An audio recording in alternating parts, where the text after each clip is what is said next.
ಇದೊಂದು ಅತ್ಯಂತ ಸುಂದರವಾದ ಸೂಫಿ ಕತೆ. ಅರ್ಥ ಬಹಳ ಮಾರ್ಮಿಕವಾದದ್ದು.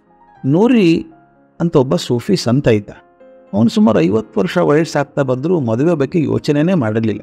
ಅವನ ಜೊತೆಗೆ ಬಹಳ ಮನುಷ್ಯ ಇದ್ದ. ಯಜಮಾನನ ಅವಶ್ಯಕತೆಗಳನ್ನೆಲ್ಲ ಪೂರೈಸುವುದು ಅವನ ಕೆಲಸ. ಬಹಳ ವರ್ಷ ಜೊತೆಯಾಗಿದ್ದರಿಂದ ನೂರಿಗೆ ಕೂಡ ಅವನ ಮೇಲೆ ತುಂಬ ವಿಶ್ವಾಸ. ಅದೇನು ಕಾರಣನೋ ಏನು ಗೊತ್ತಿಲ್ಲ, ನೂರಿ ತನ್ನ 50ನೇ ವರ್ಷದಲ್ಲಿ ಮದುವೆ ಆಗಬೇಕು ಅಂತ ತೀರ್ಮಾನ ಮಾಡಿದ.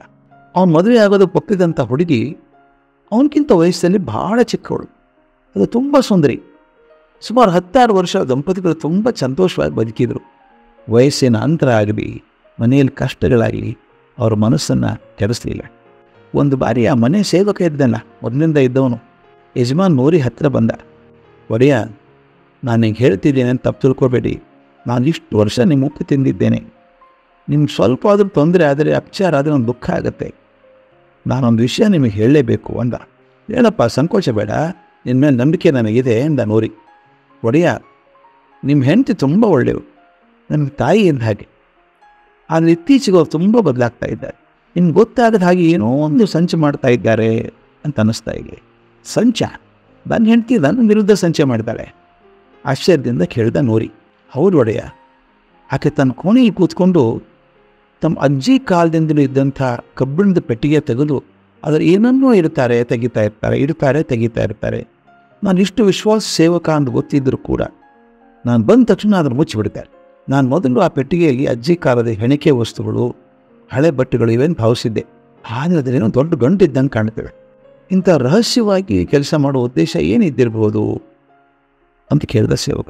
ಇವರು ಹೇಳುವಾಗ ನೂರಿ ಹೆಂಡತಿ ಹಿಂದೆ ಇದ್ಲು. ಆಕೆ ಕೇಳಿಸ್ಕೊಂಡು ಮರುದಿನ ನೂರಿಗೆ ಹೋಗಿ ಹೆಂಡತಿ ಹೇಳಿದ, ಆ ಪೆಟ್ಟಿಗೆಗೆ ತೋರಿಸ್ಬೇಕು, ಕೀಲಿ ಕೈ ಕೊಡು ಅಂತ ಕೇಳಿದ.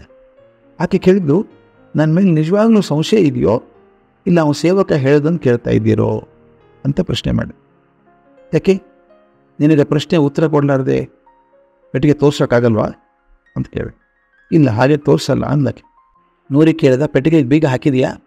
ಹಾಕಿದೆ ಅಂದು. ಎಲ್ಲಿದೆ ಬೀಗದ ಕೈ? ತಗೊಳ್ಳಿ ಅಂತ ಬೀಗದ ಕೈ ಕೊಟ್ಟು ಆಕೆ ಎಲ್ಲಿದೆ ಎದ್ದೋದ್ಲು. ಎದ್ದು ಹೋಗುವಾಗ ಆಕೆ ಕಣ್ಣು ತುಂಬಿ ಬಂದಿತ್ತು. ಯಾಕಂದರೆ ಗಂಡ ತನ್ನ ಮೇಲೆ ನಂಬಿಕೆ ಕಳ್ಕೊಂಡಿದ್ದಾನೆ ಅಂತ ಅನ್ನೋ ನಂಬಿಕೆ ಬಂತಾಕೆ. ನೂರಿ ತನ್ನ ಉಳಿದ ಹಾಳೆಗಳನ್ನು ಕರೆದ. ದೊಡ್ಡ ಪೆಟ್ಟಿಗೆ ಅದು, ಈ ಪೆಟ್ಟಿಗೆನ ಹೊತ್ಕೊಳ್ಳಿ ಅಂದ. ಬೀಗದ ಕೈ ಕೊಟ್ಟ. ಹೊರಗಡೆ ಬಂದು ಏನು ಹೇಳಿದೆ ಗೊತ್ತಾ? ಇದನ್ನು ದೂರ ಎಲ್ಲಾದರೂ ತೊಗೊಂಡು ಹೋಗಿ ನೆಲದಲ್ಲಿ ಹುಗಿದು ಬಿಡಬೇಕು. ಆದರೆ ಪೆಟ್ಟಿಗೆ ಮುಚ್ಚಳ ತೆಗಿಬಾರ್ದು. ಅದು ಎಲ್ಲಾದರೂ ಬಾವಿಯಲ್ಲಿ ಹಾಕಿಬಿಡಿ ಕೀಲಿ ಕೈ ಅಂದ. ಅವ್ರು ಹಾಗೆ ಮಾಡಿ ಬಂದರು. ಆಕೆ ಕಾರಣ ಕೇಳಿದ್ಲು, ಯಾಕೆ ಏನು ಮಾಡಿದೆ ಅಂತ. ಅವನು ಹೇಳಿದ ಮಾತು ನಮ್ಮ ಎಲ್ಲ ಗಂಡ ಹೆಂಡಂದಿರ ಅರ್ಥ ಆಗಬೇಕು. ಆತ ಹೇಳ್ದ, ಗಂಡ ಹೆಂಡಿರ ನಡುವೆ ಸಂಶಯದ ಯಾವ ವಸ್ತುನೂ ಇರಬಾರ್ದು.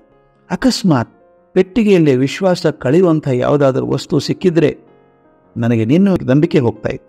ಏನು ಇರದೇ ಹೋದರೆ ನಿನಗೆ ನನ್ನ ಮೇಲೆ ನಂಬಿಕೆ ಕಡಿಮೆ ಆಗ್ತಿತ್ತು. ನಾನು ಹೇಳಿದ್ದು ಒಪ್ಪಲಿಲ್ಲಲ್ಲ ನನ್ನ ಗಂಡ ಅಂತ ಅನಿಸ್ತಿತ್ತು. ಆದ್ದರಿಂದ ಆ ನಂಬಿಕೆಯನ್ನು ಪ್ರಶ್ನೆ ಮಾಡುವಂಥ ವಸ್ತುನೇ ನನಗೆ ಬೇಡ ಅಂತ ಬಿಸಾಕ್ಬಿಟ್ಟೆ ಅಂತ. ಎಷ್ಟು ಚಂದದ ಮಾತು ನೋಡಿ. ಆ ಪೆಟ್ಟಿಗೆಗಳಿಗೆ ಏನಾದರೂ ಸಿಕ್ಕಿಬಿಟ್ರೆ ಗಂಡನಿಗೆ ಹೆಂಡತಿ ಮೇಲೆ ನಂಬಿಕೆ ಹೋಗುತ್ತೆ.